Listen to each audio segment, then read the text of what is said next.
Welcome, everyone. First, I hope everyone is healthy and safe and doing what they need to do to stay that way. My name is Andrea Ray, and I have the pleasure to serve as the President CEO at the Chamber.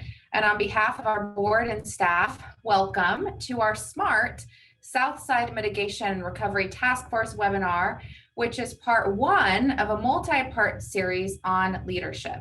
Today, we'll focus on one aspect of what successful leadership looks like with a look at results-oriented management.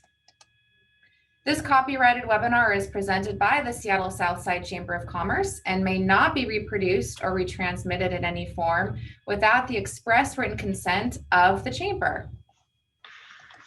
Thank you to our sponsor, South King Media. Scott and Teresa Schaefer have been tireless advocates for our community as well as a small business themselves. They are dedicated to helping other small businesses grow, as well as keeping our community connected and informed. Scott is broadcasting this webinar live on Facebook now so that even more people are able to watch with us and ask questions. And we are recording so that those that aren't able to join live can still access this information later at their convenience. We also want to say a very special thank you to our other sponsor, Alaska Airlines, our hometown airlines. Please visit them at alaskaair.com. The Chamber will continue to produce webinars and virtual events on subjects impacting our community. We hope you'll join us December 11th when we hear from Peter Rogoff, the CEO at Sound Transit, who will give us an update on transit projects and priorities for our region. You can register for all of our webinars and virtual events on our website, seattlesouthsidechamber.com. We know providing opportunities to share information and connect will make our community stronger and ready for recovery.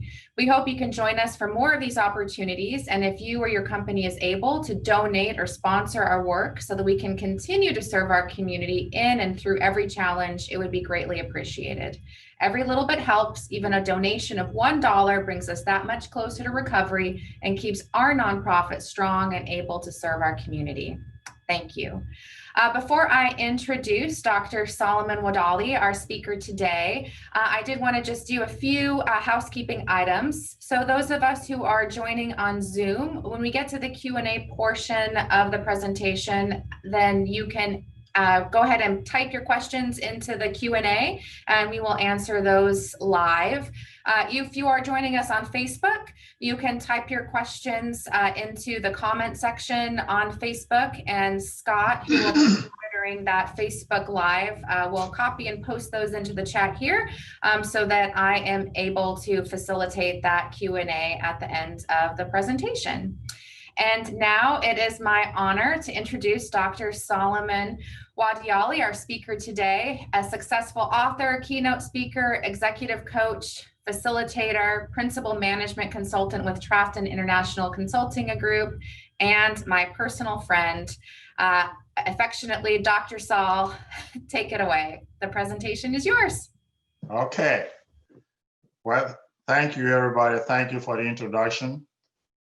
And it's my pleasure to be part of this series for the Chamber of Commerce. And today we're going to be talking on how to manage employees' performance and get results, especially at this day, this present condition that we are in today.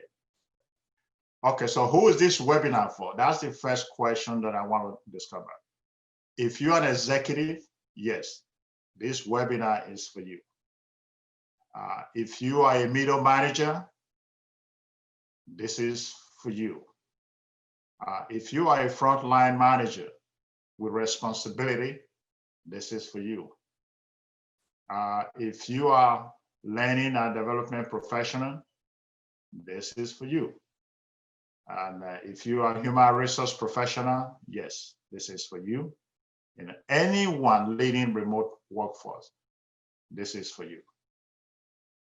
So does this sound familiar to any of you? Because when you put in a new position, the first question you're going to ask yourself, how do I lead this team that I'm now responsible for?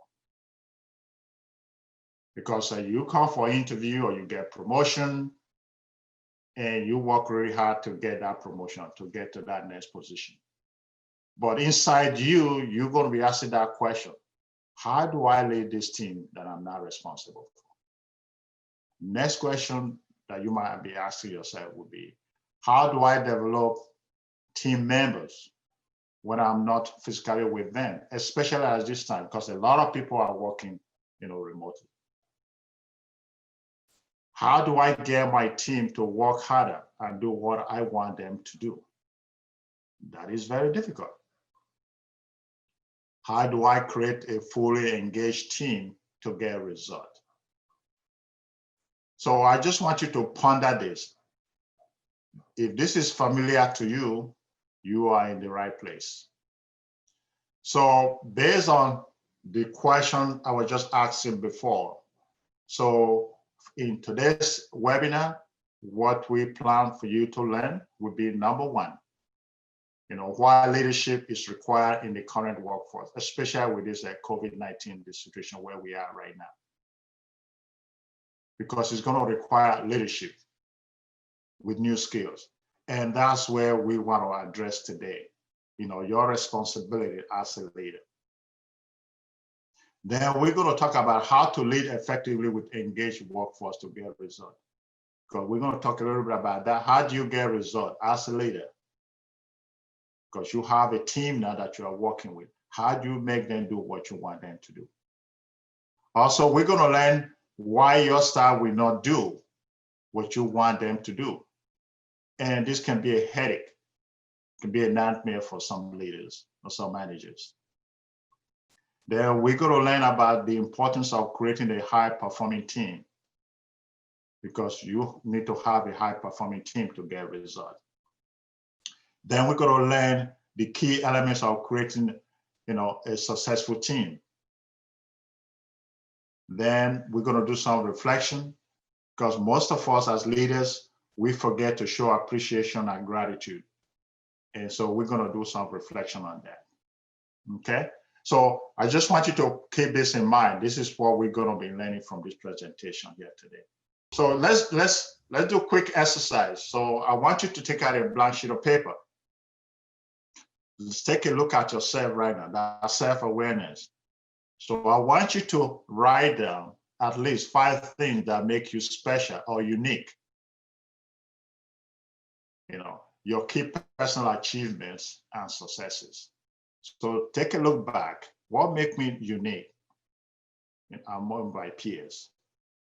What have I really done to look back? Take a look at yourself. As a leader, what have you really accomplished? And then the second question would be, list at least your top 5 strengths. What are those things that you're really good at that people will call you for? They say, hey, we know you. You are a good communicator. We know that you're a good facilitator. So what is that? I want you to identify that. And then the next thing I want you to look at would be, what are those top 5 things that you think you could improve on about yourself? So if you can take at least 5 minutes, Andrea, you can let me know when it's 5 minutes. And then if you want to discuss it, if you want to share, that would be great. Yeah, so why don't I go ahead and I'm gonna, I keep trying to turn my video back on and then I adjust the slide. So this is why I think we can start maybe with a couple of my top 5 strengths, and then we can talk about things I need to improve on, and hopefully that'll help spur other people's thoughts. Okay. I think my diplomacy can often be one of my greatest strengths, and communication skills are usually pretty good. I think that I can definitely improve on my Zoom skills here. So again, I think everyone is, especially now with COVID, having to take on additional job responsibilities. And certainly, I'm no different, here at the Chamber. We usually have a couple people that help us with this work. And I think the other thing that's important to remember is multitasking, right? So, anytime anyone, is trying to do more than one thing at a time, you can't do, 6 things at 100%, right? So you're always trying to, manage and reprioritize. But those are some of the top things that are in my mind this morning, Saul, is that yes, improving on knowing what and how to multitask, and not putting too much pressure on that, and improving my Zoom technical skills are some of the things I know I'd like to improve on. Okay, so the reason we did that is to see, like Andrea was saying, as a leader, sometimes we say, oh, I'm the leader of this organization. I'm not going to do other things. No, as a leader, first of all, you need to really define what is all leadership all about. Let's define that. And I have a couple of experts, their definition right here. And I think this is what I really like most, John Maxwell, that says leadership is influence, nothing more, nothing less. If you are a leader, you cannot influence, your followers, then you need to really go back and do some homework. And Peter Drucker is, define leadership as someone who has followers.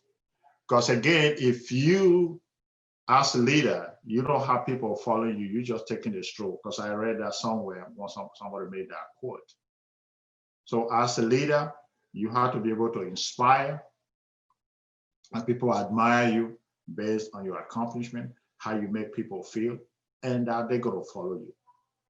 So when you look at it as human beings, what are those followers? What are some of our needs? Because most of the time we want to belong to a community. We want to be part of something.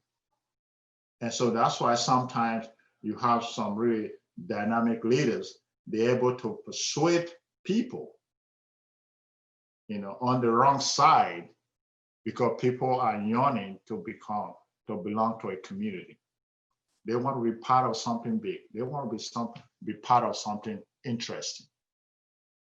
And not only that, but for them to follow you, they have to trust you, because trust is really key in terms of leadership. Because people don't trust you, they're not going to follow you. And also, people want to see that they are making significant contribution, not just be part of that family, part of that community, but they want to be contributing. So as a follower, you have to know that. As a leader, you have to know that for your people to follow you, you have to meet all these criteria. And also excitement. As human beings, we like excitement. So we want to be part of something. It's very important as a leader, you have all those characteristics. But the most important thing is that trust. People have to trust you. Okay, next. So that's just a quick overview of leadership definition.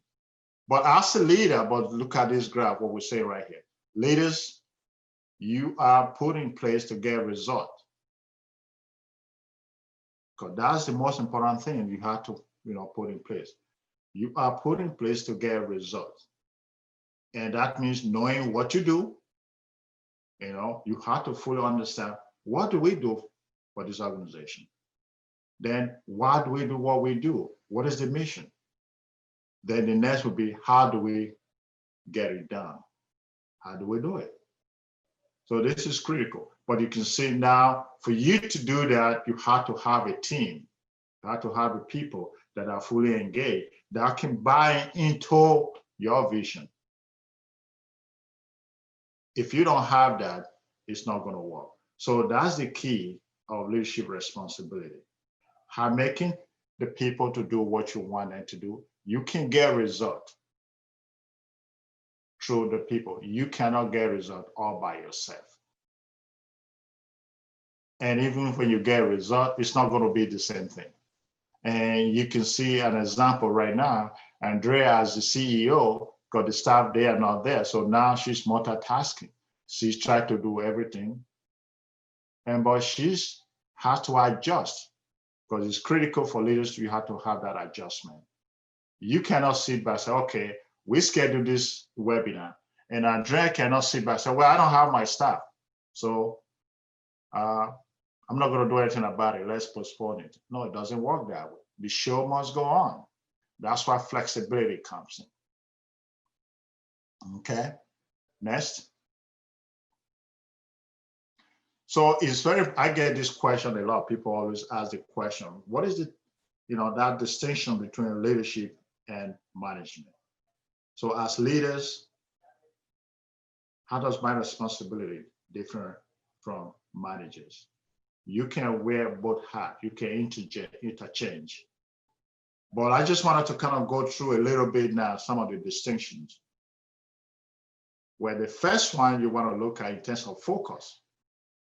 Leaders, they focus on leading people. That is the key right there. Leaders focus on people. Just what we said in terms of responsibility. Because they cannot get results without people. Then managers, they focus on the task. Because they have to look at the task, what we need to do that is going to be in alignment to our goals and objectives. So their job is to make sure that the people focus on the task, getting the work done. Then if you look at in terms of vision, leaders, they seek vision. This is where we want to go. This is what I want this organization to look like. And so on the other side, managers, they seek objective and task. It's very straightforward.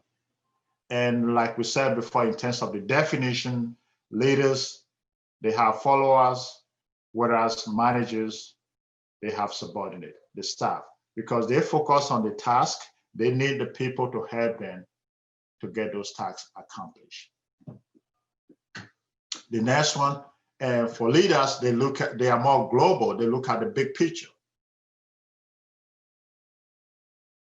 And whereas for managers, they're looking at in terms of unit, like we said before, what is it, the task we need to accomplish in segments.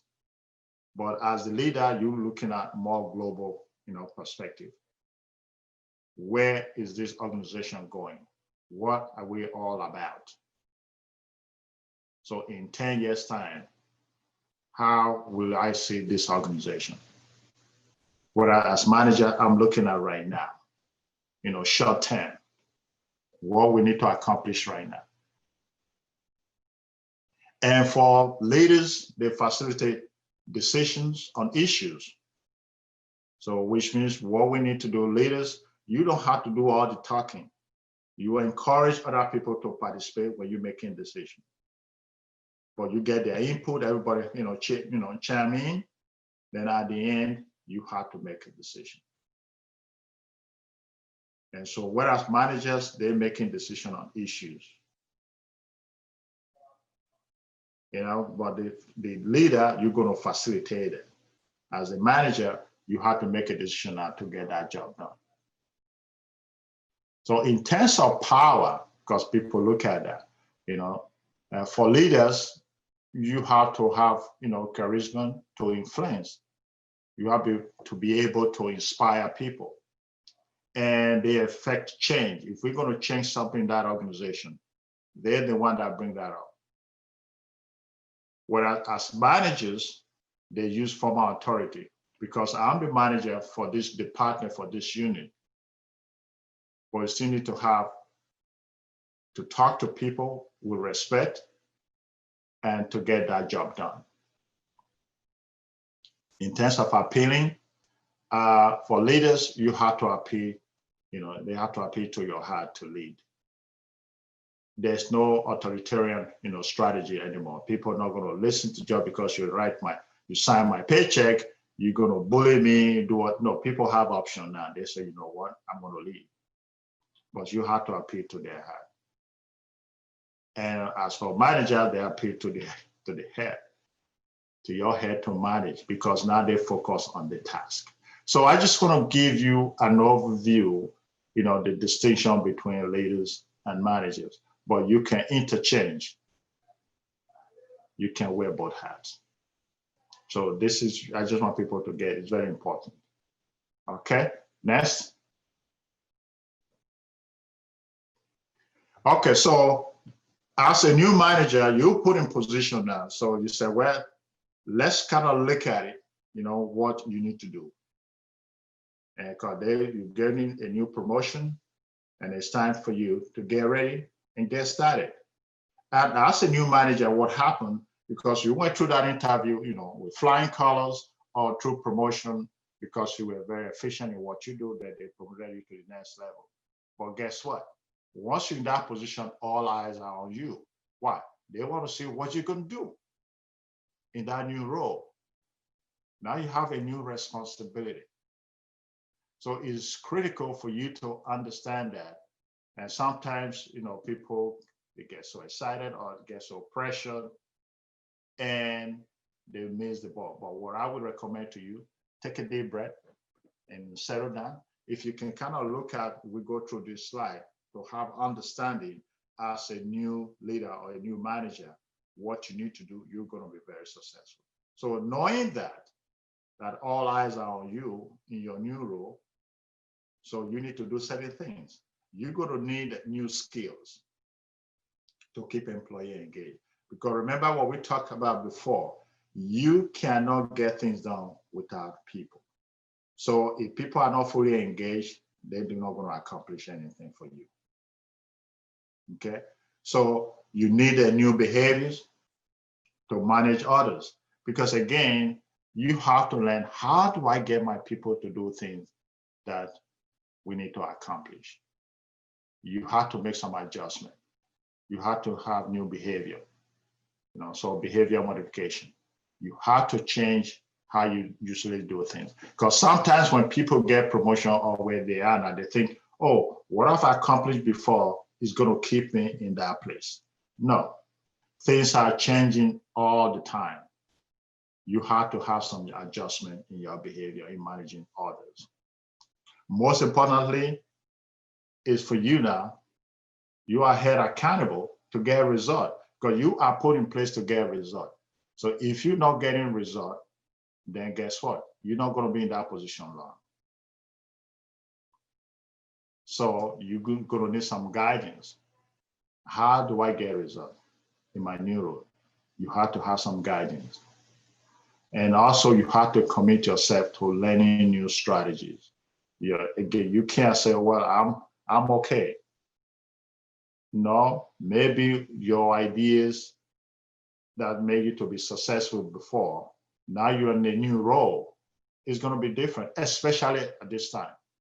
So you have to understand that. You have to be learning all the time. You have to learn new strategies.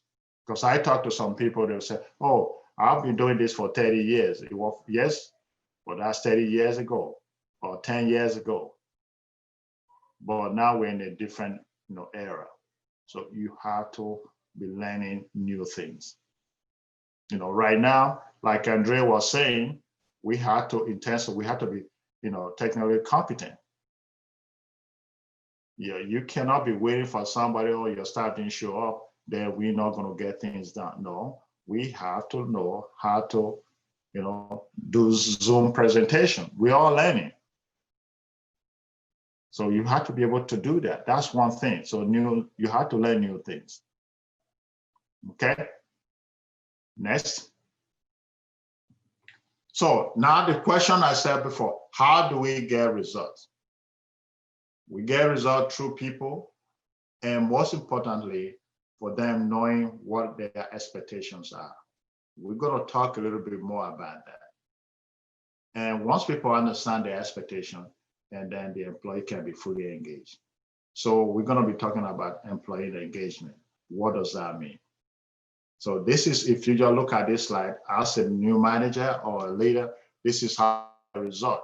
Number one, you can't do it all by yourself. You have to, get a result through people. And number two, making sure the people, they fully understand what their expectations are. And number three, making sure that the employees, they are working together as a team. Okay, next. So let's talk a little bit about employee engagement, because we throw this around all the time. What does that mean? But when you really look at it, employee engagement is the fuel for your performance engine. That's what really increase your productivity. Because you can have one or two people that are high performers, but if everybody in that team, they're not working together, they're not fully engaged in what they're doing, that is going to affect your productivity. So for engaged employees, what does that mean? What are some of those characteristics? So these are people that are, fully involved in what they do. They're very enthusiastic. They love it. They are committed to their work and their workplace. They love their job very well. They will recommend their organization to other people to come in. They're very passionate about what they do. And these are highly talented individuals, self-learning. They are solution-oriented and they love the challenge. The more challenge you give them, the better they become in what they do. And also, as a leader, you want to have team members that are very creative and innovative. So you don't want people you have to carry, their hand all the time. So engaged employees, they are very creative. They are very innovative. They like to bring new things, new ideas into the company. So they really try to make their company better every day. Whatever they do, they put their company in mind. How can we make things better? So these are people that they are fully invested in that organization. So these are people that are fully engaged. So we have a second category. Next, you have people that are fully engaged. Then you have people that are not engaged. What is that? What does that mean? So the people that are not fully engaged, they are not positive or negative. They just kind of go with the flow. They don't have invested interest in making that organization better. So when you have a new CEO in that organization, these are people that say, well, I've been here 30 years. I'm just going to wait them out. They don't put their full effort into, making that organization better. So they just do the minimum to get them out of trouble. They are not committed. They look for excuses. And they are nice people, very nice people. They don't rock the boat, but they don't do anything to really make that organization better. And then you have another category. These are actively disengaged employees. These are people that are against everything. Any ideas that you bring forward, they're against it. They're against it. These are people, personally, they are happy. And it could be they're happy at home or, in their personal life, and they bring that to the office or they bring that to the organization. So any suggestion, they look for a way to kill it. If they are not part of the problem solving, they don't want to solve, the problem. They don't want to come with, any solution. So they are so negative and they poison, they do everything they can to poison that organization. I'm sure some of you now, you have people like that in the organization. I don't want no hands up, I can't see anybody. But you think back, you can say, I have some people in my organization that are like that. They're just against everything that we put forward. Okay, next. So let's look at, the Gallup poll. In 2017 Gallup poll result, you have 33% of employees. We're talking that, North America. We're talking 33% of the workforce that are fully engaged. So when you look at it, these are people that are really inspired at work.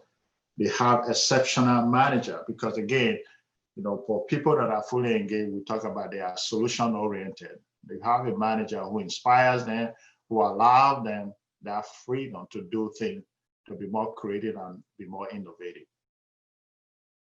Because when you don't have a good leader in place, that can hinder that engagement.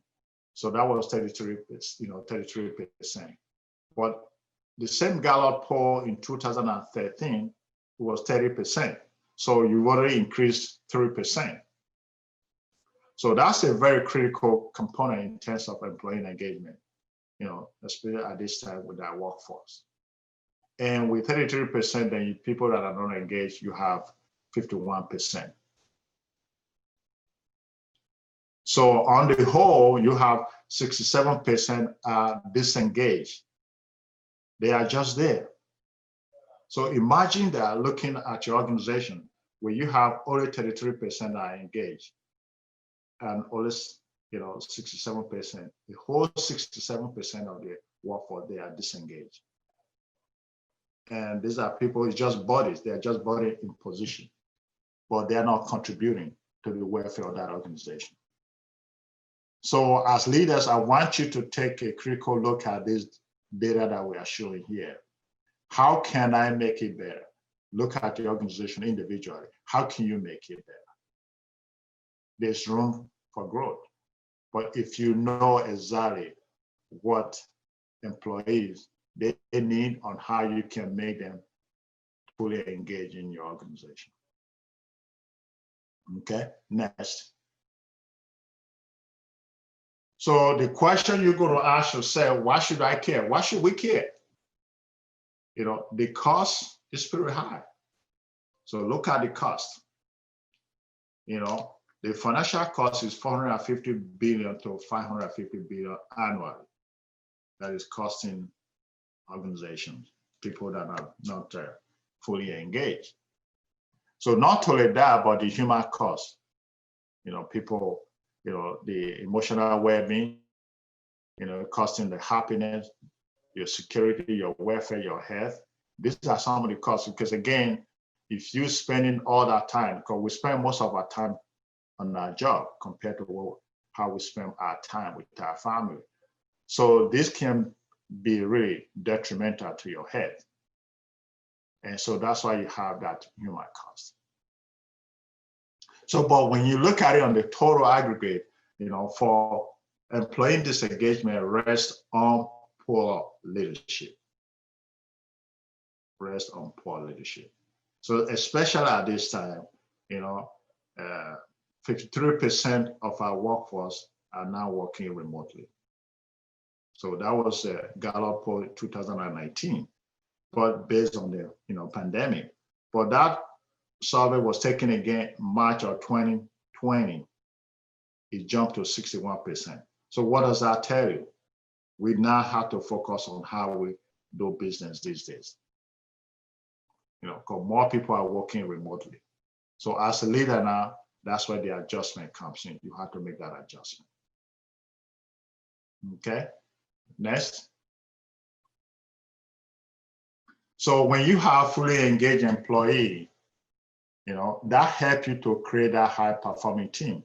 Remember what we said before, as a leader, what do you want to accomplish? What do you want? You want to have a high-performing team. Because if you have that, it's going to reduce your turnover rate. It's going to reduce your absenteeism. It's going to reduce your injuries. It's going to reduce defects in your product.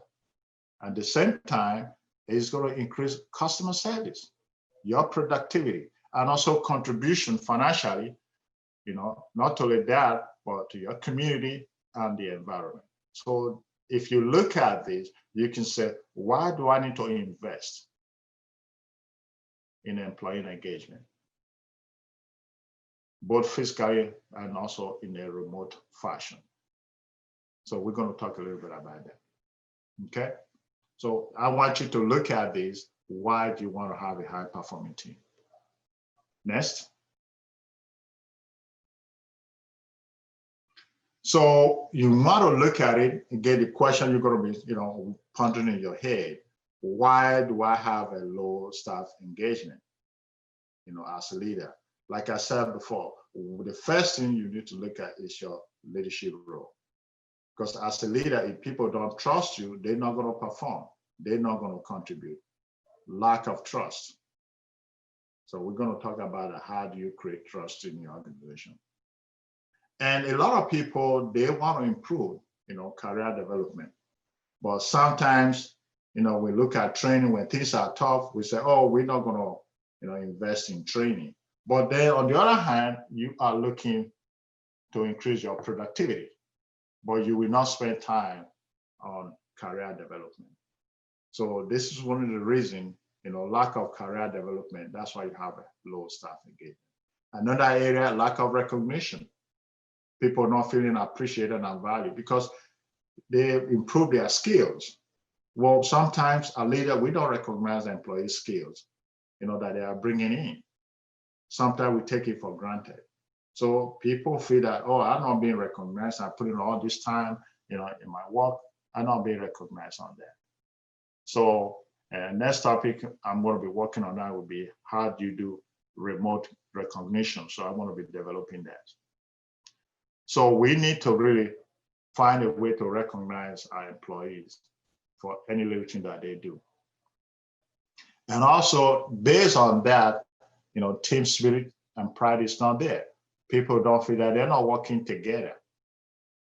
And sometimes, leadership, you create that kind of environment where people are fighting among themselves.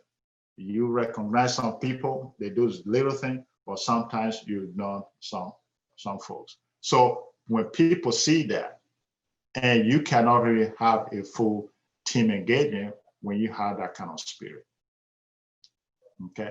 Then the next one is that there's no clear expectation, because sometimes our leaders, they feel, oh, you should know that. We're giving you, job description, so you should know what is expected of you.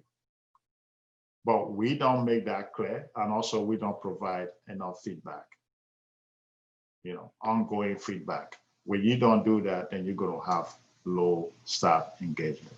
So let's kind of break that down a little bit in terms of the pandemic impact at this time.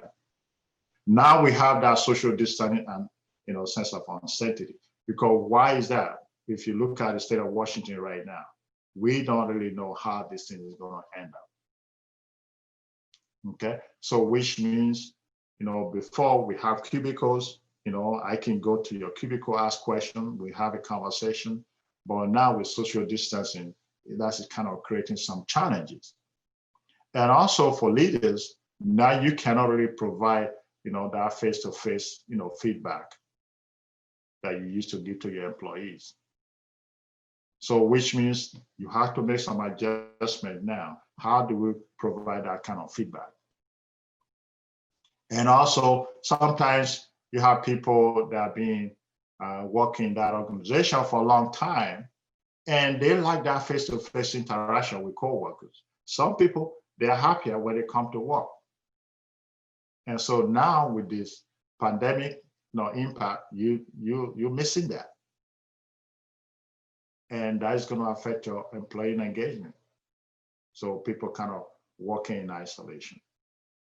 Because again, you wanted to build that genuine relationship, and when people know each other, trust each other, how do you, do that? When people know a little bit about you, then they trust you. And you have that conversation one-on-one, face-to-face, that creates, we go to lunch together, we do things together, that kind of create more camaraderie among employees. So right now, we not do that anymore.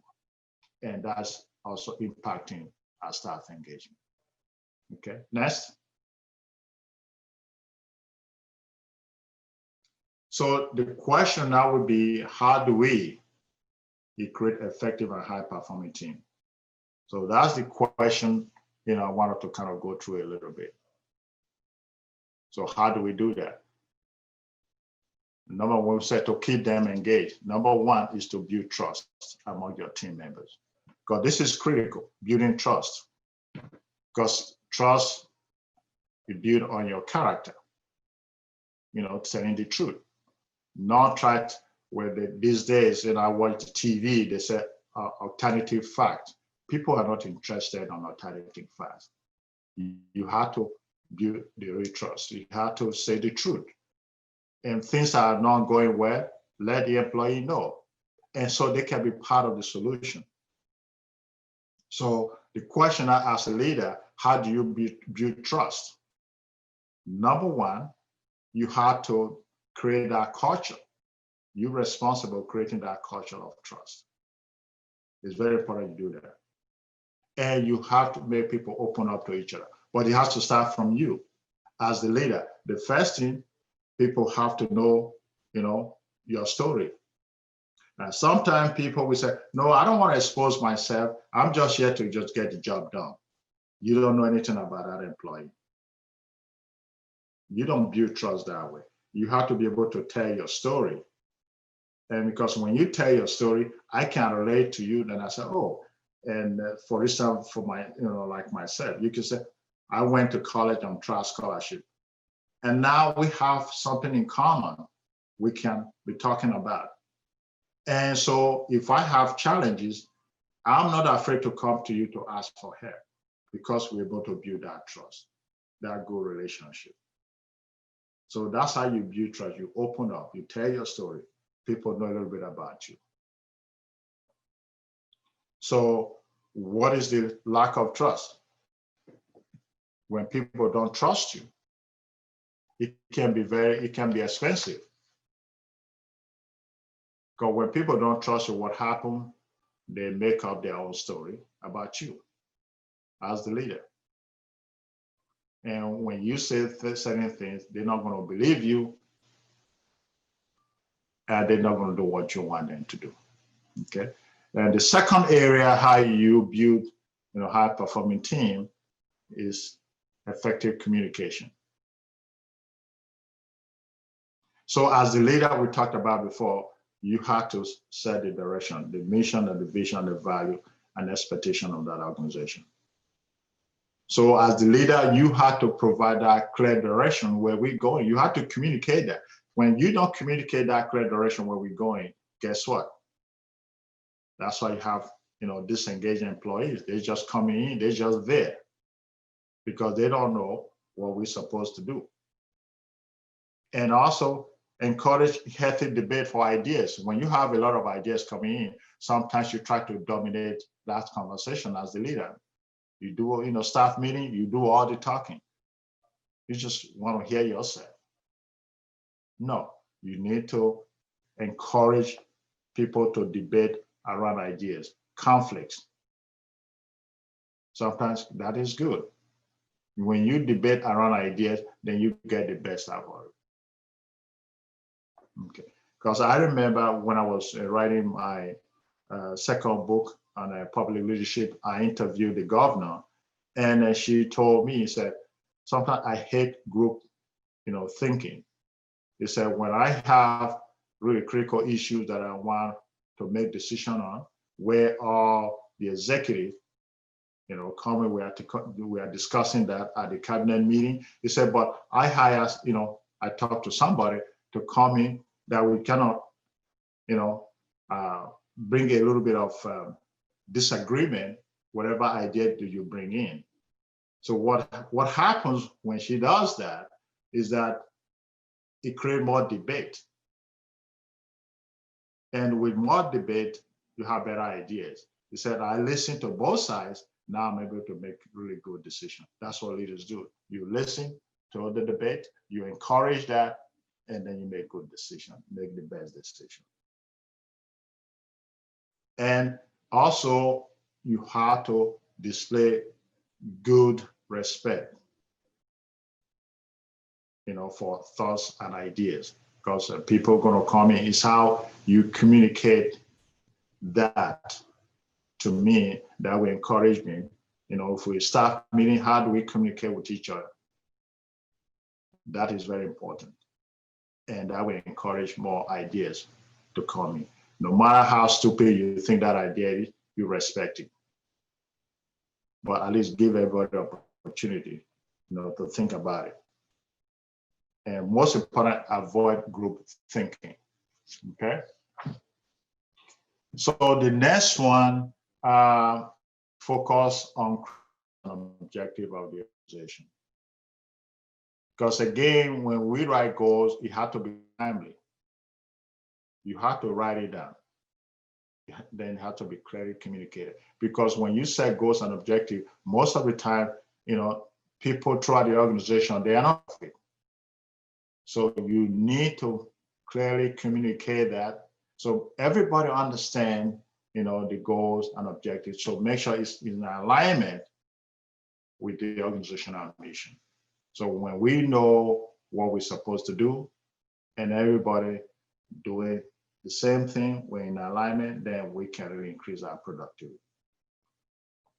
Okay, so not just making sure you're writing goals, but you have to be make sure those goals are attainable, they are relevant, because sometimes we just put goals together, but they're not relevant to what we do. It's critical that you do that. Excuse me. And also, making sure that people understand how do we get those goals done. You have to break it down into segments. And remember what we talked about, the responsibility of a manager. So when you have it broken down into different segments, you can accomplish those goals.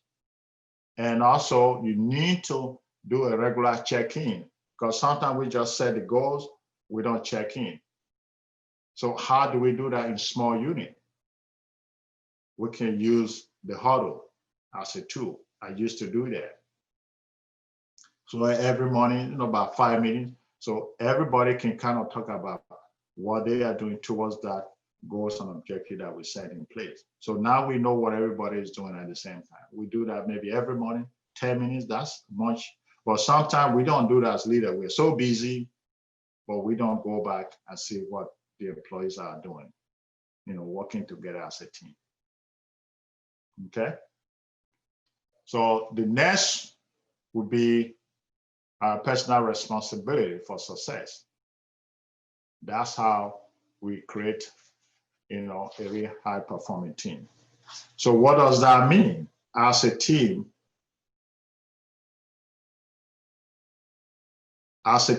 we have to fully understand what we do. We need to be able to answer that what. So everybody in that organization, they understand what we do, what we're all about. And once everybody understands that, then we need to focus on why.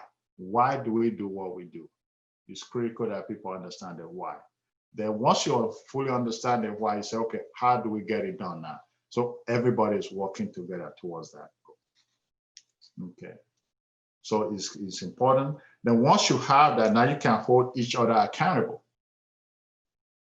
So that's how collective responsibility, amount to success. Because number one, they know what we need to do. Number two, they know why we do it. Number three, they know how to get it done. And number four, you hold them accountable, for those goals that we set in place. And that will move us towards success. So it's very important that you involve, all the employees in setting those goals. They have to be collaboratively created work goals. Because everybody working together, they understand the goals that we need to accomplish. It's not just a question that the leaders or the manager just set it in place and nobody knows anything about it. So no, we had to have a good conversation. So we set it, now everybody know what we need to do, how we're going to get it done, and that will create success for us. Okay, next. So now I broke it down again. So in terms of the pandemic impact, for you to create that high, performing team, number one, you have to over communicate. Because right now people are working remotely. You need to communicate, regular communication. So people need to know what is going on. You cannot just be holding information back. Sometimes, I have organizations that say, oh, that's high level information. What do you mean, what is high level? So long you have people part of that organization, you should communicate that to them, especially at this time. And also, you need to still focus on career development. How do we do that? Because I was talking to an executive. I said, now that everybody working from home, have you thought about, career development for your employees? He said, oh, so I didn't even think about that. See, not just because we don't have everybody in the same office or in the same building, most managers or leaders are not thinking of that anymore. So you need to focus on that career development. Look at the individuals, let them have individual personal plan in place. So that is going to encourage them to be part of the team. Because if that's not there, what happened, they can try to go somewhere else. So you want to prevent that, especially when you have very high performing individuals. So you make sure that you have their career development in place. You have it in your mind, find a way, to get that done. And also, you need to create a safe social gathering. Yes, I was talking to one of my clients, King County. He told me, he said, hey, so, the executive made a decision that all the executive now we work from home. But I'm driving now to go meet, some of my staff, because you have some really, some areas people can't work from home. Those essential duties, for instance, waste, treatment plants. Somebody has to be there. So you create that social distancing as a supervisor and manager. You should try once in a while to go there and meet with the staff that are there, so they don't feel isolated. And that's going to encourage, high performing team. And also, you need to find a way to establish a robust working from home policy. So we have some protocol that people know that. Not only that, but they have the tools. Because sometimes, especially at this time, people don't have the right tools. They say we're working from home. Making sure they have that training on how to use the Zoom, making sure they have the right, Wi-Fi, all those things. Find out from them, making sure they have the tools. So, but again, try to do that face-to-face meeting because it makes a big difference. But once you maintain that social distancing, protocol, you can still have, you can still meet with your employee, and they'll be happy to see you. So as a manager, you can just say work from home, and you don't create something that to measure once in a while you interact with your staff. Next. So my recommendation for that is to conduct an employee engagement assessment. We do that a lot. So what you do is to, send out a survey, to create that information for you as the manager to make that best decision, is to find out from employees, get more information. So how do we, work together, to make sure we get the result or high productivity that we need. So doing an assessment can really provide you some information regarding the workforce climate. So that's what you're going to ask the question. People can tell you, some of their training needs. What are some of the skills? I need to really brush up in terms of using Zoom, using the right platform. Some people are afraid of the computer, whatever. You need to, when you do an assessment, that would provide you that information. So now as the manager or the leader, you're able to make good decision, for your organization. Because especially at this time, people are working from home, people are losing, reduction in their salary. And because of the economic hardship, that is creating a lot of anxiety at this time. So you need to put all that into consideration. And the employee, they want to see that you're making all that effort. And right now we have a lot of, mental health issues. You need to find a way to create that support for your employees. And if you can do this, especially at this time, it's going to make a difference. Okay, next. As the question I was asked, you were talking before, I said, why not you get employees to do what you want them to do? This is important because a lot of managers, they complain about it. The reason boils down to, they don't know what your expectations are. And for me, when I was, working for the state, I was the one who was initiating that. When I get a new boss, I set up appointment one-on-one, and I said, okay, I need to know, number one, know you a little bit, and I need to know a little bit about your management style, your leadership style, and I need to know that what are your expectations of me, and here are my expectations of you. And it worked very well for me. So I would highly recommend that you do that, because they don't do what you want them to do because they don't know the expectation. So for you to really to get that success in your new role in engaging the staff in a more meaningful way, you have to understand, some of the 3 mistakes that manager make. So let's talk a little bit about that. Number one, failure to define expectations. We don't take the time. Again, we say, okay, this is your new position, and you have the job description, and so we just let it go. So what happened? People are guessing. And you don't want people to start guessing about their expectations. So we do not spend the time that one-on-one, because you can't just have a group expectation for everybody. You need to sit down as a manager one-on-one with that individual, and you clearly state their expectations. Not just stating the expectation, but you have to also observe it. Because with the observation, you're able to provide feedback. So that's the number one. You need to define expectation. And 2 is failure to communicate expectations. Because sometimes, you come into an organization, you say, well, I've been here, 2 weeks, you're so busy, because again, all eyes are on you. You are doing everything to say, okay, how do I get this ship moving? And then before you know, it's 6 months time, 9 months time, you say, oh, no, it's too late now, and you don't want to go back and address that. No, you need to establish that early, right away. So don't assume in your mind that, no, it's pretty obvious to everyone, their expectation. No, it's not that obvious.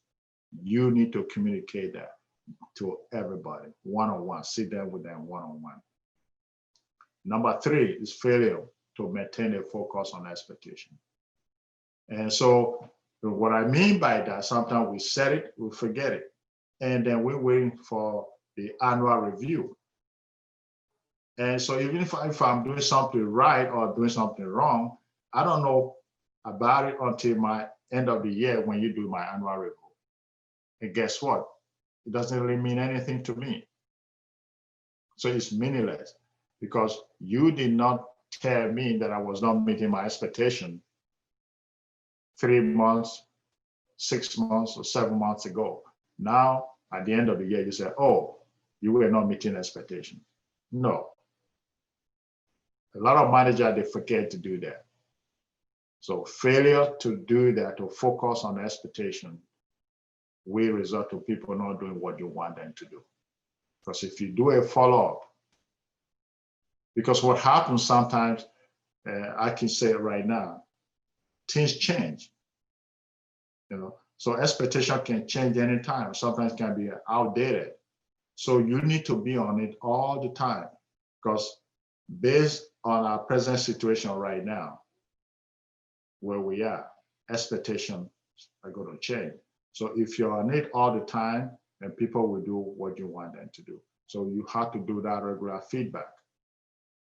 You have to follow up.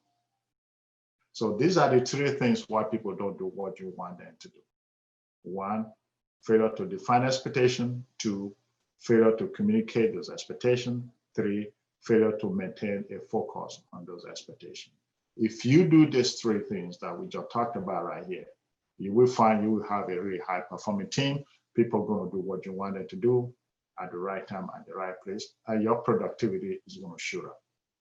So as the new manager, what are some of the key elements for success? Let's talk a little bit about that. Sometimes we forget it. For us to maintain success, the number 1 thing is maintaining your work-life balance. Because if you are not healthy enough, you cannot really manage, your staff. So you need to really focus. I know everybody, you say, I'm so busy, but you need to really focus on your physical, emotional, and spiritual, well-being. Develop your own health plan. Take good care. The bottom line here, take good care of yourself. If you don't take care of yourself, nobody will. So if you are not healthy, you have no use to your organization if you're sick all the time. So you have to focus on yourself. But sometimes people just work. They don't have time to take a break. They don't have time for social life. They don't have time for exercise. They don't have time for anything. So you need to maintain that work-life balance. If you do that, you're going to be very successful. In the second area, you have to know how to show appreciation. It makes a big difference in people's lives. Because as I said before, you did not get where you are today all by yourself. People help you to be there. People help you to get results. So you need to find a way to show appreciation. Okay. So you have a lot of old folks. What I mean by old folk, that means people with long tenure in your organization. They've been there for maybe 15, 20 years time. So they have a lot, what I call that, knowledge sharing. They have something that they can share with you. And people like that, they do that, show appreciation. And they feel more useful, they feel part of part of the community. So for you, you need to set your own action plan and commitment for success. What you do, monitor your conversation, emotional intelligence. Know what you want. It's very important. A lot of people don't know what they want. So sit down and decide what you want. But in terms of conversation, watch how you, initiate conversation. Do you talk rudely to people? Do you put people down? And so all those things, it matters as a leader. Or people talking to you, you don't pay no attention. They come to your office and you say, I'm very busy. You're tapping on your computer. You won't even look up to acknowledge the individual because you are the manager, the leader. You don't do that. So you have to watch your tone, watch your conversation, treat people with respect, recognize people, and they will work for you. So also you have to master your skills. And that means commitment to learning and focus on others. We'll talk about it before the definition, the distinction between leadership and management. The distinction between leaders and managers. Leaders, you focus on people, and the manager, you focus on tasks. So learn how to focus on others. And not just having your plan in place, then you can have, that's why we have, coaches that can coach you to help you set up a plan and hold you accountable. And so you see all these successful people, Bill Gates and everybody, they have several coaches. That's why they are successful, people holding them accountable. So you need to look into that seriously. And so I talked about, we're going to do some reflection. And so what I want us to do here is for you to take a piece of paper and write a letter, of gratitude and appreciation to someone you would like to thank in your organization, or maybe a mentor somewhere not in your organization, but this individual have made a difference in your life. So if you can write a thank you letter to that individual, if you want to share, that would be great. So you sit down, think about somebody, because a lot of people, when I do this exercise, is a lot of people, they take, for instance, the executive assistant for granted, and they don't stop to say thank you. And they say, oh, this has given me the opportunity to thank this individual. So that's what I want us to do here. So take your time, send a thank you note and to somebody that made a difference in your organization, in your life. And if you want to share, that would be great. So here's a question just about, you talked about, again, working from home. and how difficult that is to maintain the relationship and maintain the engagement. You had some specific tips of doing those one-on-ones and trying to express gratitude and things like that. But what else can we do as managers managing employees remotely to ensure that engagement and productivity maintains a high level? Well, number one is communication. You can't over communicate. You have to communicate and communicate. So you need to set up a platform where your employee can get hold of you. But it's not just a question of monitoring them, because I know some people will complain to me, and the organization will say, okay, we want you to sign in on your computer. We want to know exactly when you sign in, when you take a break. That's just cumbersome. You don't want to do that. So what I would suggest to you, assign to them, what they need to do, and also set the expectation. I'll give you an example. When I took over risk management with Department of Social and Health Services, and I have staff working throughout the whole state. I have staff working from Spokane. I have consultants in Spokane, Vancouver, Washington, Seattle, and then Olympia, headquarters. So I was in headquarters. So what I did the first time we had a meeting, we have a conference meeting, and I look at the productivity, it was pretty low. And I said, okay, these are my expectations. Number one, because we have, hospitals, we have institutions, we have juvenile institutions, we have disability institutions, we have, regional offices. And I said, here are my expectations, because again, you in Spokane, we have it in regions, you need to travel to all those institutions, find out how we can help them. Because we in DSHS, we get federal funding. So when they come in to do an audit, if you don't meet some of those requirements, they're going to reduce some of those funding. So it was pretty clear.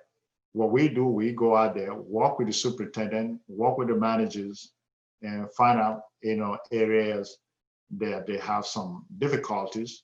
We do an audit. So we kind of prepare them ahead of time. So when the feds, they come in to do an audit, they meet everything. So we maintain that funding. So it's pretty clear, their job, what they need to do. So you need, as a consultant, I'm not going to be managing your day-to-day job. I didn't do that because I'm in Olympia. But what I set in place, number one, in terms of my one-on-one, when I meet with them, I said, number one, what are your accomplishments for this month? You list them out. Okay. Then number two, what are some of your challenges? Now my responsibility to remove all those obstacles. Then number three, what did you do to, develop yourself for this month? So what kind of training do you need? So those are the three key areas I focus on. Number one, I don't want to get complaints from those superintendents. They say, oh, you did not come in to work with them. So that's one of the criteria. So the expectation was pretty straightforward. So when I do my one-on-one meeting with them, we go through that. So I come back, I compile the whole unit, the whole department. I say, Andrea, accomplishment, blah, blah, blah, I list it out. Solomon's accomplishment, blah, blah, blah, blah. So challenges. So now we have a report. And then I send it out to everybody. When I did that the first time, guess what? Some of the consultants in Spokane said, oh, we didn't know you're going to distribute what we accomplished for this month. I said, if you're proud of what you've accomplished, why won't I share it? Guess what? The next month, everybody wanted to make sure that their productivity was improved. See, that was my strategy. But I didn't come back and say, no, you must do this, you must do this. Because people like to take pride in their job. And guess what? When we start publishing that, and I send it to my supervisor, and he knows now what my unit is doing. So again, you have to reward them. So when they told me, say what they need, because their salary was not, comparable to what other people are making in other industries, say risk manager. So I sat there, I made that comparison, warehouser, Nordstrom, the people in that position, what do they make? So I compiled that. I went to, my supervisor. I said, I want to promote my people to start making this salary. Guess what? It was a breeze. Why? I had something to show. And he can see what my people are doing because the expectation was set. I did not go after them one-on-one on their back. No, they took their initiative. I treated them with respect. And guess what? A lot of, the salary went up. People got $20,000 increase. Some people got 30, some people got 15. And so what happened, everybody see me walking in the hallway, said, so when you have vacation, when you have a vacancy in your department, I want to come and work for you. So especially at this time, don't treat them like kids. Treat them as adults. Treat them as they're capable. Find out from them. Okay, let's set the expectation together.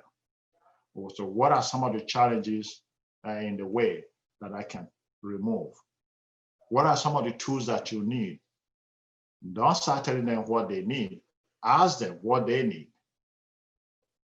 And if you do that, you're going to see your productivity goes up. In terms of, say, okay, you can be social distancing. Once in a while, put on your glove, put on your mask. And just to see how you're doing, visit. Find a location, depending on the geographical location, find a place where you can meet. Once in a while, not all the time. Yes, you do video conferencing, but don't try to monitor them like kids. You need to sign in. I need to know when you go to the bathroom. I need to know when you take your break. That would turn people off. Did that answer the question? Yeah, no, I think that that's great. I would just, again, like to, follow up some of what you were saying is that, so much of employee engagement and increasing productivity is ensuring that there's trust, right? And if you are micromanaging and if you have like a, bot on the computer that's, like you said, like monitoring, when you go to the bathroom, that's not, evoking trust, right? No. Right. So then that also, leads to a lack of engagement, which, will lead to a lack of productivity. And, it's a little bit of that downward spiral. And you're right. It's all the trust, the communication, it's all incredibly linked.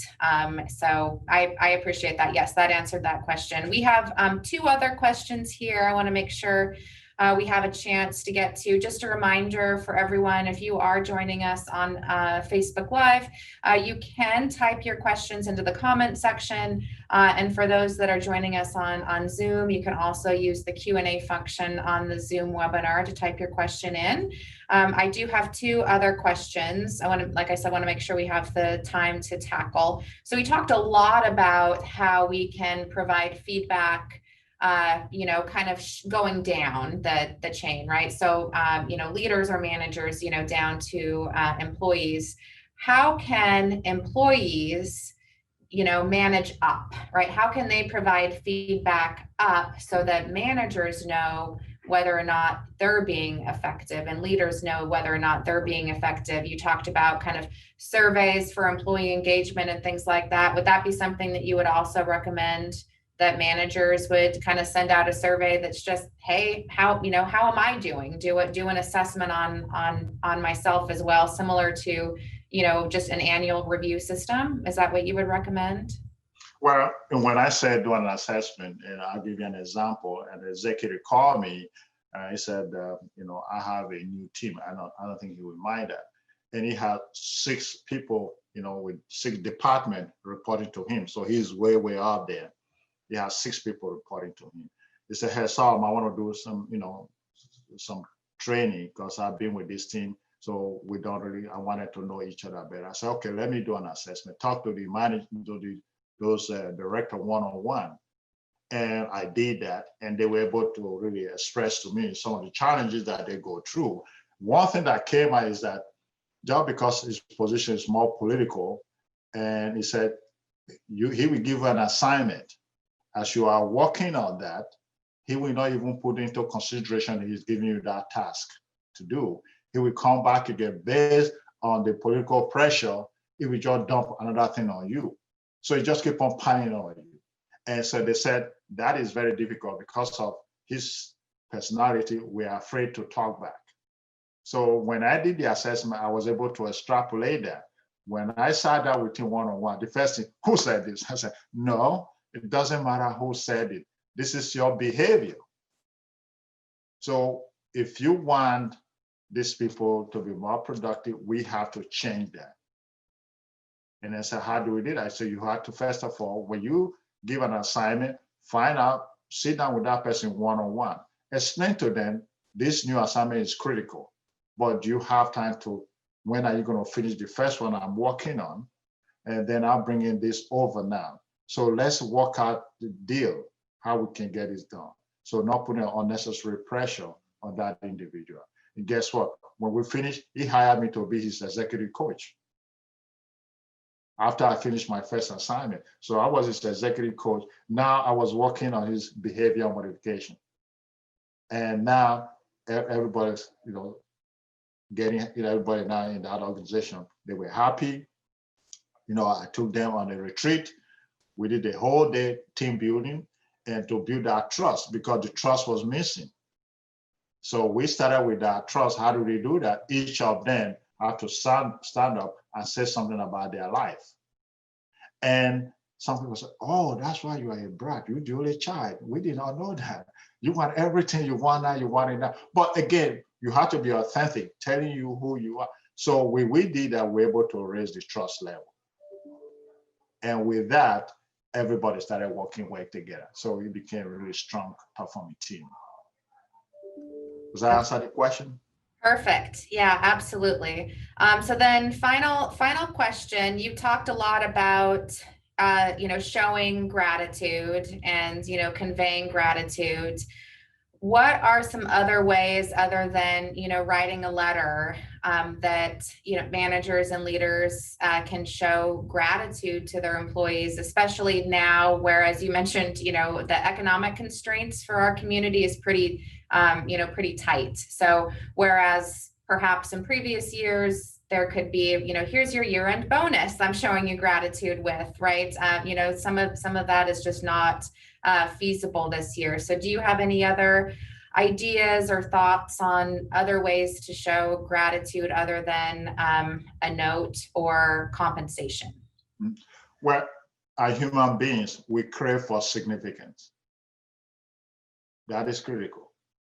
We crave for significance. So at this time, you have to show appreciation. It doesn't cost you a whole lot to send a note. When you send email, you send it to that individual, acknowledging what they've accomplished.